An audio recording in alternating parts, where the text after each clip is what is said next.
नमस्कार, आप देख रहे हैं संसद टीवी। मैं हूं आपके साथ शालिनी खंडेलवाल। आज की खबर में आपको बताएंगे देश और दुनिया की हर अहम खबर, लेकिन उससे पहले एक संदेश। आजादी की 75वीं वर्षगांठ के मौके पर देश में आजादी का अमृत महोत्सव मनाया जा रहा है। इसी क्रम में हर घर तिरंगा अभियान की शुरुआत हो चुकी है। संसद टीवी भी आपसे अपील करता है कि आप भी अपने घर तिरंगा लाकर आजादी का जश्न मनाएं।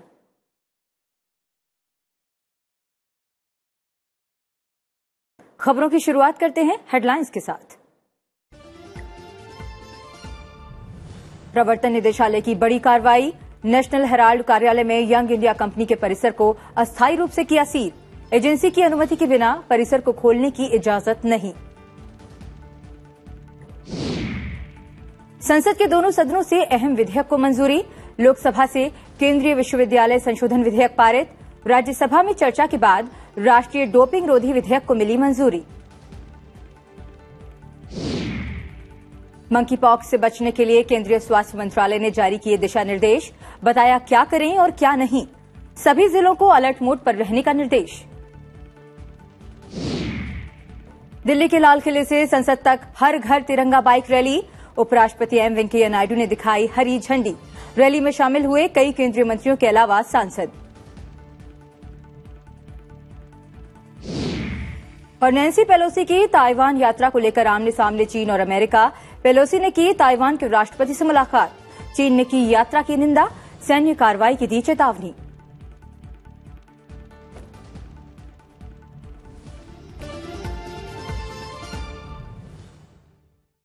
अब एक नजर उन खबरों पर जो आज सुर्खियों में रहीं। सुरेश एन पटेल ने केंद्रीय सतर्कता आयुक्त के रूप में शपथ ली। राष्ट्रपति भवन में आयोजित समारोह में उन्होंने राष्ट्रपति द्रौपदी मुर्मू ने शपथ दिलाई।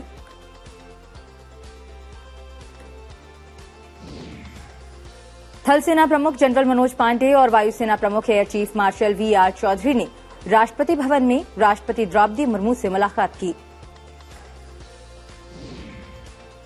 बहुजन समाज पार्टी ने उपराष्ट्रपति पद के आगामी चुनाव में एनडीए उम्मीदवार जगदीप धनखड़ को समर्थन देने का ऐलान किया है। वहीं झारखंड मुक्ति मोर्चा और आम आदमी पार्टी ने उपराष्ट्रपति चुनाव में विपक्ष की उम्मीदवार मार्गरेट अल्वा को अपना समर्थन देने का ऐलान किया है। पश्चिम बंगाल में ममता बनर्जी सरकार में हुए व्यापक फेरबदल के तहत बाबुल सुप्रियो समेत 9 विधायकों ने मंत्री पद की शपथ ली। राजभवन में राज्यपाल ला गणेशन ने शपथ दिलाई। रिजर्व बैंक के गवर्नर शक्तिकांत दास और मौद्रिक नीति समिति के दूसरे सदस्यों की उपस्थिति में 3 दिवसीय बैठक मुंबई में शुरू हुई। 5 अगस्त शक्तिकांत दास नीतिगत फैसलों की घोषणा करेंगे। देश के सेवा क्षेत्र की गतिविधियों की रफ्तार जुलाई के महीने में धीमी रही। प्रतिस्पर्धी दबाव, ऊंची मुद्रास्फीति और प्रतिकूल मौसम ने मांग को प्रभावित किया। भूमि संबंधी दस्तावेजों में पारदर्शिता लाने के तहत जम्मू कश्मीर में राजस्व संबंधी रिकॉर्ड के करीब 7 करोड़ 70 लाख पृष्ठों और 5 लाख से ज्यादा नक्शों का डिजिटलीकरण किया गया है। देश में एक दिन में कोरोना संक्रमण के 17,135 नए मामले सामने आए हैं। वहीं उपचाराधीन मरीजों की संख्या घटकर 1,37,057 पर पहुंच गई। फ्रांस की राजधानी पेरिस के इलाके इस साल दूसरी बार भीषण गर्मी की चपेट में आ गए हैं। पारा 36 डिग्री सेल्सियस तक पहुंचने के बाद लोगों को सतर्क रहने की चेतावनी दी गई है।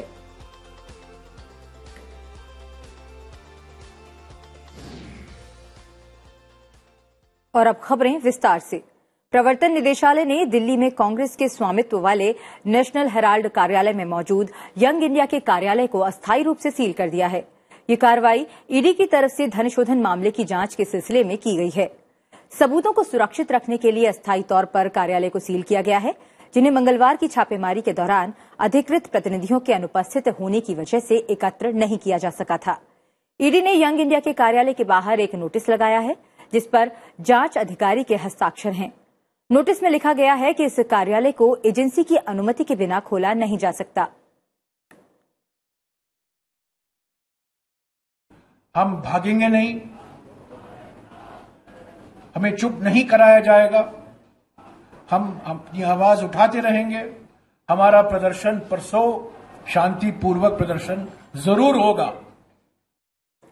संसद ने राष्ट्रीय डोपिंग रोधी एजेंसी और राष्ट्रीय डोप जांच प्रयोगशाला के कामकाज को कानूनी स्वरूप प्रदान करने संबंधी राष्ट्रीय डोपिंग रोधी विधेयक 2022 को मंजूरी दी। राज्यसभा में राष्ट्रीय डोपिंग रोधी विधेयक को ध्वनिमत से पारित किया। विपक्ष और ट्रेजरी बेंच ने करीब 4 घंटे की चर्चा में हिस्सा लिया। विधेयक पर चर्चा का जवाब केंद्रीय खेल मंत्री अनुराग ठाकुर ने दिया। हमने सर एक कदम और आगे जाकर जो नेशनल फॉरेंसिक साइंस यूनिवर्सिटी है गुजरात में, हमने उसके साथ एग्रीमेंट करने जा रहे हैं। वहां पर वो लैब भी स्थापित करेंगे और ये जो न्यूट्रिशनल सप्लीमेंट्स है इसकी टेस्टिंग को हम नेशनल फॉरेंसिक साइंस यूनिवर्सिटी के माध्यम से करने की शुरुआत करेंगे। ये भी एक बहुत बड़ा कदम इस दिशा में हम उठाने जा रहे हैं। इससे पहले सदन में विभिन्न दलों के सदस्यों ने राष्ट्रीय डोपिंग रोधी विधेयक का समर्थन करते हुए इस बात पर जोर दिया कि डोपिंग के मामलों में खिलाड़ियों के साथ समुचित न्याय करने की आवश्यकता है। साथ ही कई सदस्यों ने इस बात का सुझाव भी दिया कि खेलों में उपलब्धि हासिल करने वाले खिलाड़ियों को सरकारी नौकरियां दी जानी चाहिए, जिससे अंतर्राष्ट्रीय प्रतिस्पर्धाओं में भारत का प्रदर्शन और बेहतर होगा। कितनी प्रोपोर्शन टू क्या ऑफेंस है उसमें डिटरमिन ये हो, क्योंकि खिलाड़ियों का पीक कैरियर बहुत लिमिटेड होता है। ये पूरी पावर हम दे दिए जाए और अनलिमिटेड पावर दे दिया जाए जिसमें कोई गाइडलाइंस ना हो कि वो कुछ भी कर सकते हैं उनको, तो कहीं ना कहीं उसमें कुछ स्पेसिफिक आप जरूर उसमें वो बात लाएं। We need to have immediate and special attention to this sector. This is the time to become self-reliant, and in those terms, I strongly suggest that sports science, sports medicine and coaching should come under the scheme of our beloved Prime Minister, Sri Narendra Modi ji's dream project, Atmanirbhar Bharat. Lok Sabha ने केंद्रीय विश्वविद्यालय संशोधन विधेयक 2022 को मंजूरी दे दी, जिसमें राष्ट्रीय rail और परिवहन संस्थान को गतिशक्ति विश्वविद्यालय में परिवर्तित करने का प्रावधान है।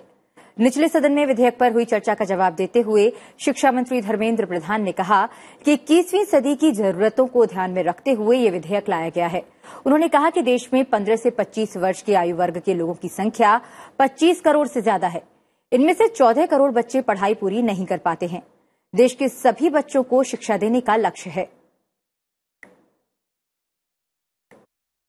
आज देश का आवश्यकता है ये सारे औद्योगिक इनिशिएटिव को, ढांचागत परिवृद्धि को, इंफ्रास्ट्रक्चर विजन को अगर हम सभापति महोदय एक नॉलेज रिपोजिटरी उसकी नहीं बनाएंगे, उसमें अनुसंधान नहीं होगा, उसमें विज्ञान की मेलाप नहीं होगा, उसमें वैश्विक टेक्नोलॉजी क्या क्या चल रहा है उसकी अगर हम बेस्ट प्रैक्टिस भारत नहीं लाएंगे, सभापति महोदय, हम देश की जनता के साथ न्याय नहीं करेंगे।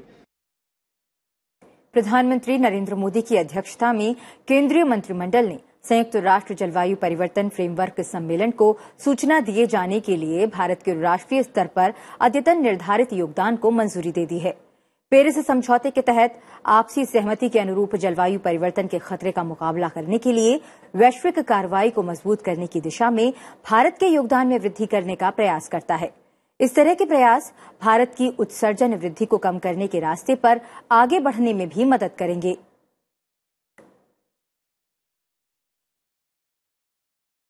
केंद्र सरकार ने डीजल के निर्यात पर लगने वाला अप्रत्याशित लाभ कर घटा दिया है। साथ ही विमान ईंधन के निर्यात पर कर खत्म कर दिया गया है। हालांकि घरेलू स्तर पर उत्पादित कच्चे तेल पर शुल्क बढ़ा दिया गया है। अधिसूचना के मुताबिक डीजल के निर्यात पर कर जहां 11 रुपए से घटाकर 5 रुपए प्रति लीटर कर दिया गया है, वहीं एटीएफ पर इसे खत्म करने का फैसला लिया गया है। इसी तरह पेट्रोल के निर्यात पर शून्य कर जारी रहेगा। बीते कुछ हफ्तों में ये दूसरी बार है जब कर में कटौती की गई है। देश में मंकी पॉक्स के बढ़ते मामलों के बीच केंद्रीय स्वास्थ्य मंत्रालय ने महामारी से बचने के लिए क्या करें और क्या न करें से संबंधित एक सूची जारी की। मंत्रालय ने यह भी कहा कि अगर कोई व्यक्ति लंबे समय तक या बार बार संक्रमित व्यक्ति के संपर्क में आता है तो वो भी संक्रमित हो सकता है। मंत्रालय ने कहा कि संक्रमण से बचने के लिए संक्रमित व्यक्ति को अन्य व्यक्तियों से दूर रखा जाना चाहिए। इसके अलावा हैंड सैनिटाइजर का इस्तेमाल, साबुन और पानी से हाथ धोना, मास्क पहनना और दस्ताने पहनना कुछ ऐसे उपाय हैं जिनसे बीमारी से बचा जा सकता है। साथ ही आसपास की जगहों को भी रोगाणु मुक्त किया जाना चाहिए। उन लोगों के साथ रुमाल, बिस्तर, कपड़े, तौलिए और अन्य वस्तुएं साझा करने से बचा जाना चाहिए जो संक्रमित पाए गए हैं। मंत्रालय ने कहा कि संक्रमितों और संदिग्ध रोगियों से भेदभाव नहीं करें। इसके अलावा किसी अफवाह या गलत जानकारी पर विश्वास न करें। देश की स्वतंत्रता की 75वीं वर्षगांठ के मौके पर मनाए जा रहे आजादी का अमृत महोत्सव के तहत केंद्रीय मंत्रियों और युवा सांसदों समेत कई सांसदों ने लाल किले से शुरू हुई तिरंगा बाइक रैली में हिस्सा लिया। उपराष्ट्रपति एम वेंकैया नायडू ने दिल्ली में ऐतिहासिक लाल किले से संसद भवन तक सांसदों की हर घर तिरंगा बाइक रैली को रवाना किया। बाइक रैली प्रधानमंत्री नरेंद्र मोदी के हर घर तिरंगा अभियान शुरू किए जाने के अवसर पर निकाली गई। Tribute we can really pay to them. We proudly hoist our national flag, reflect on our national values, recount tales of bravery and social harmony from our freedom struggle. Rally में कई केंद्रीय मंत्रियों के अलावा कई सांसद और आमजन भी शामिल हुए।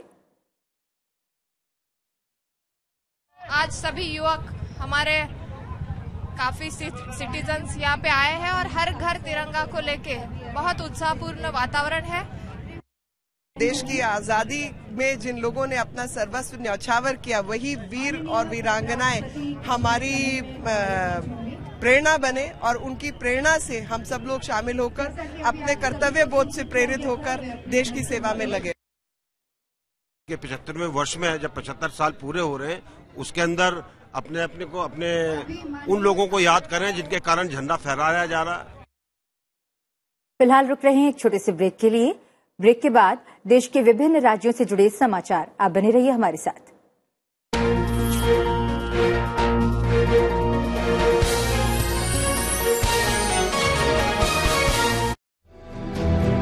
मैं एम वेंकैया नायडू साधारण परिवेश से निकला एक असाधारण व्यक्तित्व। गांव की गलियों से उपराष्ट्रपति भवन तक की यात्रा, गणतंत्र रथ का अनुभवी सारथी।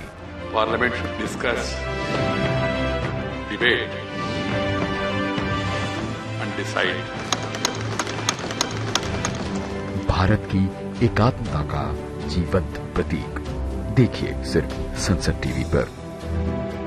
राजनीति का सहज प्रतीक।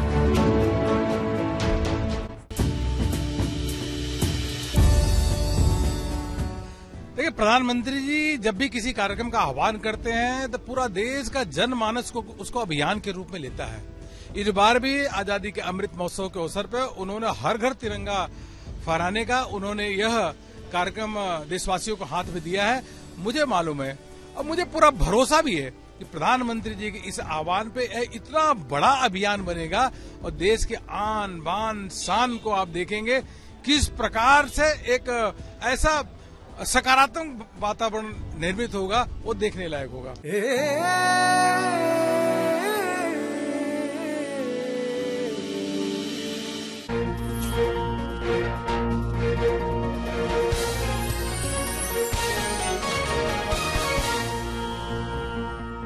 आप देख रहे हैं आज की खबर। बढ़ते हैं आगे और बात करते हैं राज्यों से जुड़ी हुई खबरों की।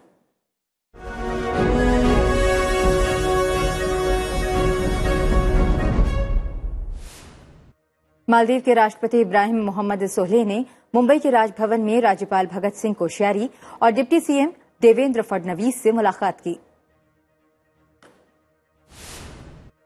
उत्तर प्रदेश के मुख्यमंत्री योगी आदित्यनाथ ने गोरखपुर में वृहद रोजगार मेले का शुभारंभ किया। इस दौरान उन्होंने कौशल विकास से जुड़े संस्थानों के सेवायोजित प्रशिक्षणार्थियों को नियुक्ति पत्र वितरित किए। कांग्रेस के विधायक कुलदीप बिश्नोई ने हरियाणा विधानसभा से इस्तीफा दे दिया। उनके सत्तारूढ़ बीजेपी में शामिल होने की संभावना है। हिमाचल प्रदेश के मुख्यमंत्री जयराम ठाकुर ने शिमला में हरियाणा परिवहन के 18 वाहनों को हरी झंडी दिखाकर रवाना किया। बुजुर्गों, महिलाओं और दिव्यांगों को सुविधा देने के लिए राइड विद प्राइड योजना शुरू की गई। कर्नाटक में कांग्रेस नेता राहुल गांधी ने चित्रदुर्ग में मुरुगा राजेंद्र मठ का दौरा किया।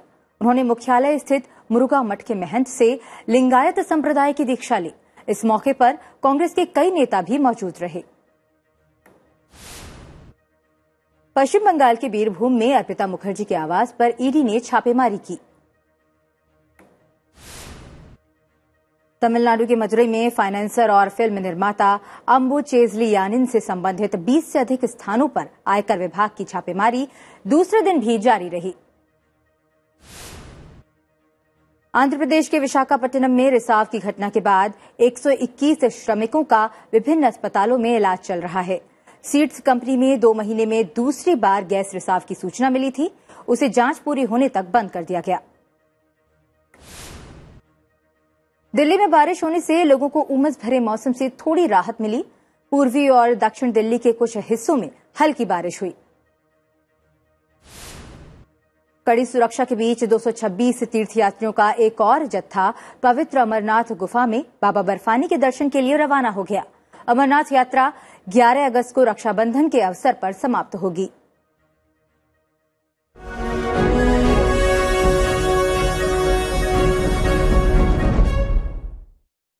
सामाजिक कार्यकर्ता राजकुमार भाटिया ने अपनी पुस्तकें राष्ट्र, समाज और छात्र और स्ट्रे एसेज आज उपराष्ट्रपति एम वेंकैया नायडू को भेंट की।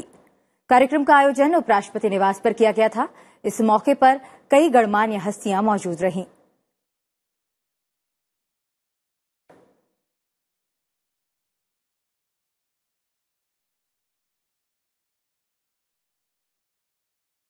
मौसम विभाग ने केरल से रेड अलर्ट वापस ले लिया है और राज्य के 11 जिलों में ऑरेंज अलर्ट जारी किया है, जो दक्षिणी राज्य में बारिश की तीव्रता में संभावित कमी का संकेत देता है। आईएमडी ने कोट्टायम, इडुक्की और एर्नाकुलम जिलों में दिन के लिए रेड अलर्ट और शेष जिलों में ऑरेंज अलर्ट घोषित किया था। विभाग ने 4 अगस्त के लिए 4 जिलों में रेड अलर्ट और 8 में ऑरेंज अलर्ट भी जारी किया था। इस बीच राज्य के विभिन्न जिलों में 166 राहत शिविर स्थापित किए गए हैं और आपदा प्रभावित या आपदा संभावित क्षेत्रों से 4,639 लोगों को वहां पहुंचाया गया है। राज्य में 6 बांधों इडुक्की में पोनमुडी, लोअर पेरियार, कल्लारकुट्टी, इरात्तयार और कुंडला और पथनमथिट्टा जिले के मुझियार में पानी भंडारण के रेड अलर्ट स्तर तक पहुंच गया है। केंद्र सरकार ने पिछले दिनों बाढ़ की विभीषिका का सामना करने वाले असम को 648 करोड़ 80 लाख रुपए जारी किए। गृह राज्य मंत्री नित्यानंद राय ने एक सवाल के लिखित जवाब में राज्यसभा को ये जानकारी दी। उन्होंने कहा कि केंद्र सरकार ने प्रभावित लोगों को राहत प्रदान करने के लिए असम को 648 करोड़ रुपए से अधिक की राशि अग्रिम रूप से जारी की है। उन्होंने कहा कि हालांकि असम में प्रभावित लोगों के बीच राहत राशि का वितरण राज्य सरकार की जिम्मेदारी है। असम में इस साल बाढ़ और भारी बारिश के कारण 197 लोगों की मौत हो गई।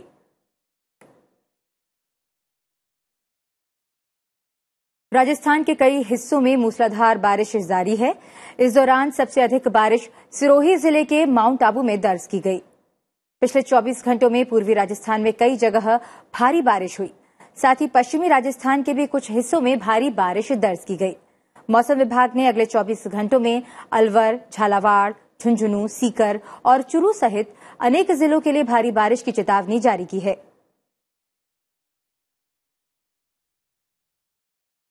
और अब खबरें अंतर्राष्ट्रीय जगत से।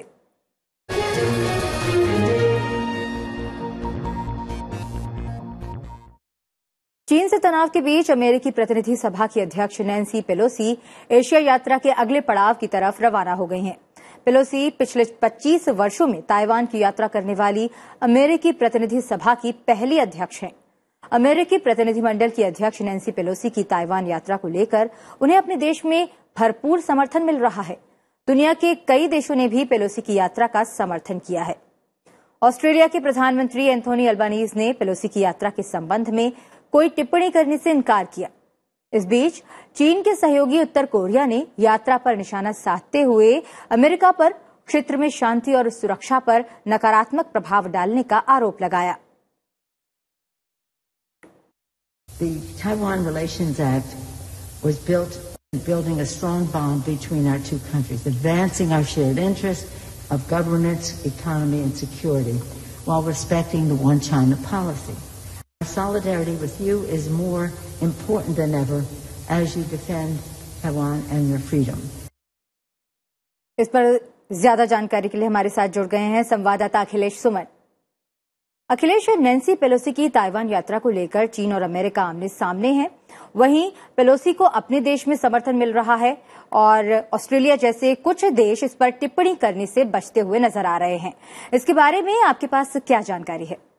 देखिए शालिनी, टिप्पणी करने से जो भी बच रहे हैं उसका ये मतलब नहीं है कि वो चीन का समर्थन कर रहे हैं, बल्कि जो टिप्पणी देने से बच रहे हैं उनके साथ एक इस तरह का संकट है कि चीन ने दुनिया के तकरीबन 180-181 देशों के साथ इस तरह का समझौता कर रखा है कि वो देश मानते हैं वन चाइना पॉलिसी, जिसमें कि ऑस्ट्रेलिया भी शामिल है, अमेरिका भी शामिल है, उसमें भारत भी शामिल है। कई सारे ऐसे देश है जो कि ताइवान, तिब्बत और चीन को वन चाइना का पार्ट मानते हैं, इसलिए कोई देश इस पर टिप्पणी करने से बच रहा है। लेकिन जो इधर के दिनों में चीन का जो लगातार आक्रामक रवैया रहा साउथ चाइना सी से लेकर और अन्य जगहों पे, उससे इन सारे देशों के अंदर एक आशंका है और अमेरिका में खास तौर पे ये आशंका है कि जिस तरह रूस यूक्रेन युद्ध हुआ उस तरह से कहीं चाइना उसका उस तरह की स्थिति का फायदा उठाकर ताइवान के खिलाफ कोई कार्रवाई न करे। इसलिए अमेरिका की तरफ से माना जा रहा है कि अति सावधानी बरतने वाली ये कार्रवाई हुई है। नैन्सी पॉलिसी का जाना वहां अमेरिका की तरफ से चीन को एक तरीके से चेतावनी है कि चीन उस तरीके का न सोचे जिस तरीके से रूस ने किया यूक्रेन में। तो एक तो ये बात का अमेरिका, जो हम आज तकरीबन सभी दूतावासों के संपर्क में थे और जो चीन की तरफ से बातें आ रही है, चीन के जो लगता है कि चीन की एक पोस्चरिंग ज्यादा है, क्योंकि चीन और ताइवान के बीच में 302 अरब डॉलर के करीब का व्यापार है और एक पोस्चरिंग के बतौर चीन ने अभी ताइवान से जाने वाले फूड आइटम्स को तो रोका है, आयात को रोका है, लेकिन जो ताइवान की तरफ से सबसे ज्यादा जो महत्वपूर्ण है, जो चिप का एक्सपोर्ट होता है ताइवान की तरफ से चीन को, उस पर कोई रोक नहीं लगाई है। तो इस तरह से समझ सकते हैं कि एक चीन पोस्चरिंग कर रहा है, क्योंकि उनका एक पुराना एक रवैया है कि ताइवान की तरफ कोई ना झांके, ताइवान के बारे में कोई ना बोले, ताइवान की तरफ कोई सॉलिडरिटी नहीं दिखाए। तो ये दो बातें हैं। सबसे महत्वपूर्ण बात यह है कि धन्यवाद इस जानकारी के लिए। बढ़ते हैं आगे और अब बात है श्रीलंका की। श्रीलंका के राष्ट्रपति रानिल विक्रमसिंघे ने गंभीर आर्थिक संकट से जूझ रहे देश को समय पर आर्थिक मदद देकर बेहद जरूरी राहत पहुंचाने के लिए भारत और प्रधानमंत्री नरेंद्र मोदी का शुक्रिया अदा किया है।